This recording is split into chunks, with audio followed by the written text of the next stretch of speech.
Mi nombre es Cristian Coronado y soy parte del equipo de asesores para la Olimpiada de Biología en Jalisco. El tema del que les hablaré es acerca de la biología de procariotas, conjugación, transformación, transducción y operones, el cual estará dividido en dos videos, este para biología de procariotas, conjugación, transformación, transducción, y la continuación será para operones. Para comenzar, los procariontes son microorganismos que prosperan en casi todos los lugares, incluso en sitios muy ácidos, salados, fríos o calientes para la mayoría de los demás organismos. Una razón que aseguró su éxito en la biosfera es la riqueza de adaptaciones que les permite habitar en diferentes ambientes.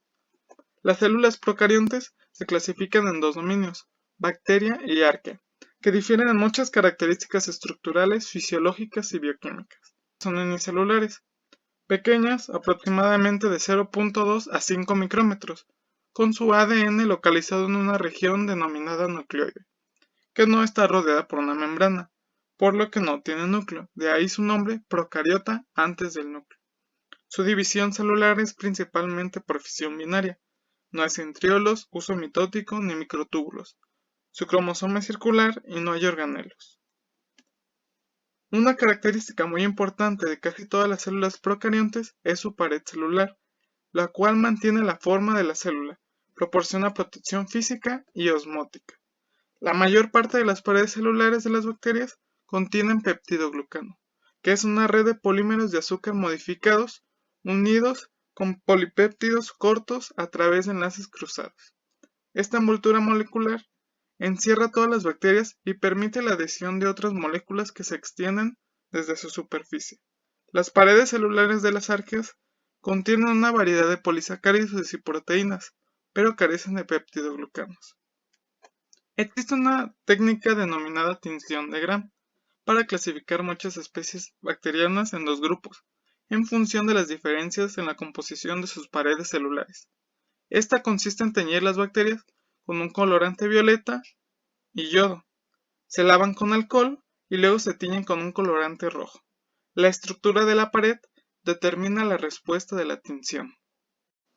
Las bacterias gram positivas tienen paredes más sencillas con una cantidad relativamente grande de peptidoglucano, que capta el colorante violeta en el citoplasma. El lavado con alcohol no elimina el colorante violeta, que enmascara el colorante rojo agregado. Las bacterias gram negativas tienen menor cantidad de peptidoglucano y poseen estructuras más complejas, con una membrana externa que contiene lipopolisacáridos. La capa de peptidoglucano se encuentra entre una membrana plasmática y una membrana externa, lo que hace que el colorante violeta se elimine con facilidad del citoplasma y la célula adquiere color rosa o rojo.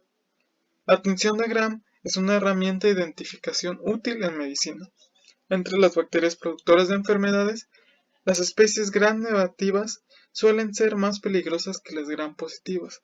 A menudo los lipopolisacáridos de las paredes de las bacterias gram negativas son tóxicos, y la membrana externa ayuda a proteger a estas bacterias de las defensas del huésped. Además, las bacterias gram negativas suelen ser más resistentes a los antibióticos que las gram positivas, porque la membrana externa impide la entrada de estos fármacos. Respecto a la nutrición, existe una mayor diversidad en los procariontes que en los eucariontes. Además, hay modelos exclusivos en procariontes. Estos modelos están divididos en autótrofos, los que producen su alimento, y heterótrofos, los que la consumen. En los autótrofos encontramos a los que producen su alimento a partir de la luz, los fotoautótrofos, y los que producen a partir de sustancias químicas inorgánicas, los quimioautótrofos. Ambos producen a partir del CO2 como fuente de carbono. Dentro de los heterótrofos encontramos a los fotoheterótrofos y los quimioheterótrofos. Ambos, su fuente de carbono, son los compuestos orgánicos. Como pueden observar, los procariontes se encuentran en todos los tipos de ejemplos, mientras los eucariontes no. Aunque las bacterias se reproducen por un proceso asexual y no existe una meiosis para producir variabilidad genética, estas poseen mecanismos para lograrla, ya que la necesitan para adaptarse a un entorno cambiante. En general, existen dos formas de cambiar la dotación genética de una bacteria: las mutaciones y la transferencia de fragmentos de ADN de unas bacterias a otras con posterior recombinación de los fragmentos adquiridos en el genoma de la bacteria receptora. En la recombinación, el fragmento de ADN aceptado es muy similar a una porción del genoma de la bacteria, y tras situarse a su lado, se intercambian con él por un mecanismo de rotura, entrecruzamiento y reunión de sus cadenas de ADN, un mecanismo parecido al crossing over que ocurre en meiosis I del ciclo celular eucarionte. La transferencia de material genético previa a este tipo de recombinación puede ocurrir mediante tres vías.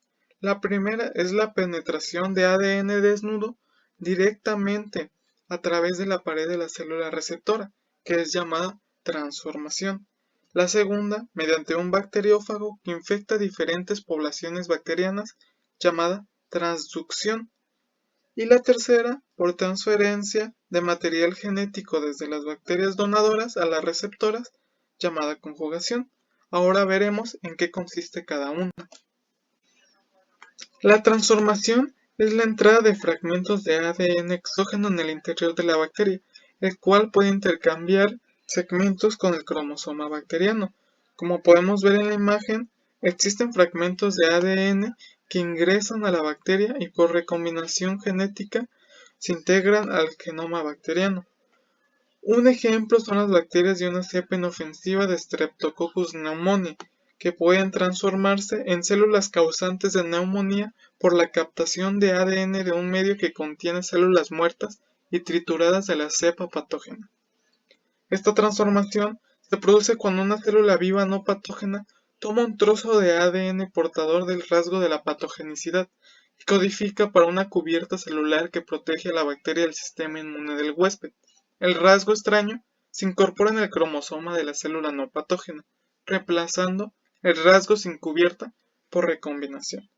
En la imagen podemos observar estas conclusiones a partir de un experimento donde se inoculaba la bacteria no virulenta a un ratón y éste sobrevivía. Si se inoculaba la virulenta, éste moría. Por otro lado, si se inoculaban las bacterias virulentas muertas por efecto del calor, el ratón vivía. Pero si se mezclaban bacterias no virulentas con bacterias virulentas muertas por efecto del calor, los ratones sí morían. En laboratorio se pueden transformar bacterias mediante diferentes técnicas como electroporación o shock térmico. Transducción. En esta los bacteriófagos, que son virus que infectan bacterias y se componen de una cápside que lleva el ADN y una cola para poder parasitar, llevan genes bacterianos de una célula huésped hasta otra como resultado de aberraciones en su ciclo reproductivo. Los bacteriófagos se reproducen en el interior de las bacterias. Para infectarlas, inyectan su ADN en el citoplasma dejando fuera su cápside. Después paralizan la replicación de la bacteria, cuyo ADN comienza a degradarse. Replican el ADN del virus y traducen la información precisa para sintetizar nuevas cápsides que se ensamblan rodeando a las copias de ADN del fago. Para liberar los nuevos bacteriófagos, lisan la bacteria infectada. En ocasiones, durante estos ciclos líticos, ADN de la bacteria infectada se introduce accidentalmente en una cápside del bacteriófago. Un virus con estas características puede iniciar la infección de otra bacteria y le inyectan de forma automática el ADN que portan. Como en estos casos no es inyectado el genoma completo del virus, la bacteria no muere y puede incorporar el fragmento adquirido. En biotecnología, la transformación y la transducción se aplica para introducir genes extraños en el genoma de Escherichia coli, una bacteria. Genes que codifican proteínas útiles como la insulina y la hormona de crecimiento, tal como podemos observar en la imagen. Conjugación. Es la transferencia directa de material genético entre dos células bacterianas que se unen de forma temporal, por lo que existe un contacto físico entre la célula que dona su ADN y la receptora, mediante apéndices denominados pilis sexuales. La capacidad de donar la proporciona el poseer un plásmido conjugativo que también se denomina factor de fertilidad o plásmido F. Hablando de plásmidos, Esta es una molécula pequeña, circular y autorreplicante de ADN extracromosómica, es decir, que es independiente del cromosoma bacteriano. Este tiene un número pequeño de genes que no son necesarios para la supervivencia y la reproducción de la bacteria en condiciones normales, pero pueden conferir ventajas sobre las bacterias sin plásmidos en ambientes difíciles. El plásmido F que proporciona la capacidad de donar, cuando se encuentra presente en la bacteria, esta es designada como célula F+, y actúan como donantes de ADN durante la conjugación.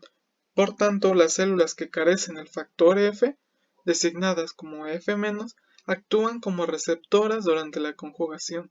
La condición F+ es transferible en el sentido de que una célula F+ convierte a una célula F- en F+ cuando las dos se conjugan, donde la célula F+ inicial sigue conservando su estado.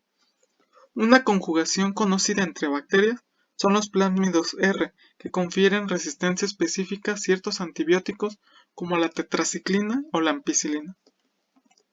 En el siguiente video seguiremos con el tema empezando por la regulación de la expresión génica en bacterias.